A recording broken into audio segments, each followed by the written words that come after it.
पुर्तगालियों द्वारा नष्ट किए गए गोवा के हिंदू मंदिरों और धरोहरों के पुनर्निर्माण के लिए गोवा के मुख्यमंत्री प्रमोद सावंत अब खुलकर आगे आए हैं। गोवा के मुख्यमंत्री पद की शपथ लेने के बाद प्रमोद सावंत ने मंदिरों, विरासत स्थलों के जीर्णोद्धार और पुनर्निर्माण के लिए 20 करोड़ रुपए का बजट का प्रावधान किया है। अपने बजट भाषण में मुख्यमंत्री सावंत ने कहा, हमारे पूजा स्थल हमारी समृद्ध सांस्कृतिक विरासत के प्रतीक हैं। गोवा में कई स्थानों पर हम कई मंदिरों को जीर्ण और उपेक्षित देख रहे हैं। पुर्तगाली शासन के दौरान इन सांस्कृतिक केंद्रों को नष्ट करने के लिए योजनाबद्ध तरीके से कोशिश की गई। पर्यटन विकास को ध्यान में रखते हुए हमने इन मंदिरों और स्थलों के पुनर्निर्माण और जीर्णोद्धार के लिए 20 करोड़ रुपए का प्रावधान किया है। इसके पहले मुख्यमंत्री प्रमोद सावंत ने पिछले दिनों अपने चुनावी रैलियों को संबोधित करते हुए साफ साफ कहा था कि हम उन मंदिरों का पुनर्निर्माण शुरू कराना चाहते हैं जिन्हें पुर्तगालियों ने नष्ट किया था।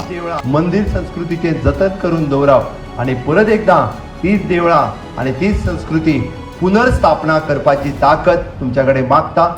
मुख्यमंत्री प्रमोद सावंत ने कहा कि पुर्तगाली शासन के दौरान नष्ट किए गए मंदिरों को फिर से पुनर्जीवित करने की आवश्यकता है। चुनावी रैलियों में प्रमोद सावंत ने कहा था, मैं आपसे हिंदू संस्कृति और मंदिर संस्कृति को संरक्षित करने और इसे बहाल करने में मदद करने के लिए शक्ति मांग रहा हूं।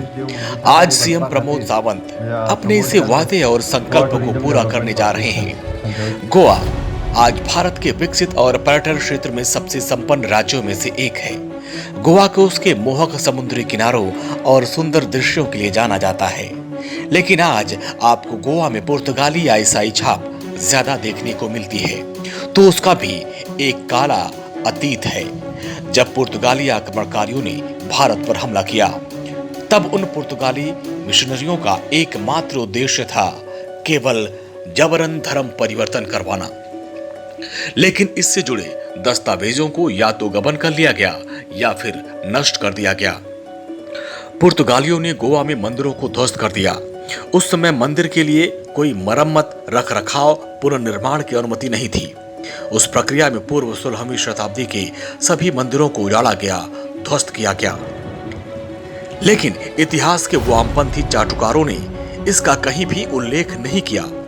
उस समय विवाह अनुष्ठान और अन्य सामाजिक कार्यक्रमों में हिंदू पुजारियों का सामाजिक जुड़ाव वर्जित था। केवल चर्च को सभी सामाजिक कार्यक्रमों को करने की अनुमति थी।